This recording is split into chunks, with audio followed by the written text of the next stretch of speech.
Hey, good morning. Welcome to Monday and the start of a new week.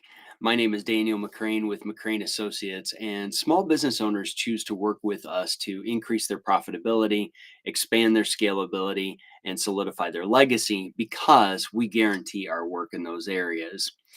Well, today I want to talk about something that we hear. We hear variations of this from time to time in the brokerage office when we're talking with a seller about listing their business and how much they want to sell it for, and what are they thinking about if some offers come in.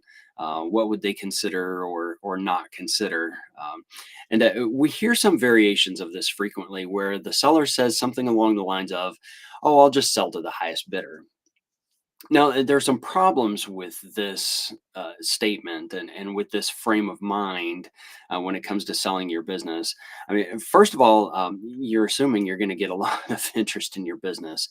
And I'm sorry to say, it's not always going to be the case. I mean, we will get some businesses that come in that are kind of hot, and we get three or four people looking at the business. But I got to tell you, it's only about that many. I have never seen much more activity than about three, maybe four interested buyers at any given time. And what happens is, as they begin to look at things, they begin to decide, is this the right business for me? Do I want to buy this business? Eventually, some of them drop off. Then maybe you're left with one. There really doesn't get to be any kind of a bidding war when it comes to buying a business or selling a business. So that's the first problem with a statement like this.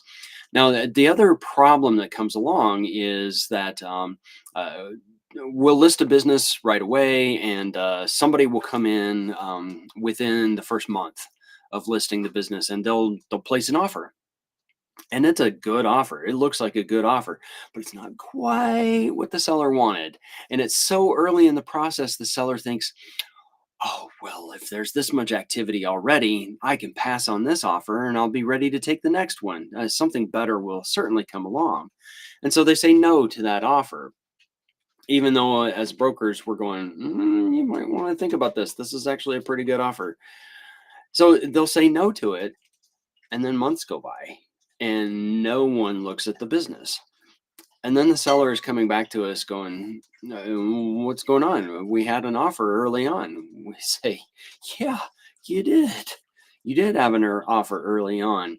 Or then they'll start to say, "Do you think we could get that guy back? Do you think maybe now we could accept his offer?" And 4 months later, 6 months later, that buyer's gone. They found something else to do. So this whole idea of "I'll just sell to the highest bidder" really does not happen in selling a business. So you need to think differently about how you're going to sell your business, how you want to sell your business, what kind of offers you're going to think about taking, those kinds of things. So if you're working with a professional who's helping you list your business, listen to them, take their advice, work with them a little bit, okay? I mean, it is your business, and you can do whatever you want to do. The broker's not going to tell you what to do. They will make suggestions, but listen to some advice there, and take their advice with a grain of salt. All right. Well, I'm going to go ahead and stop there. With that, everyone, have a great day, and I will see you in the next.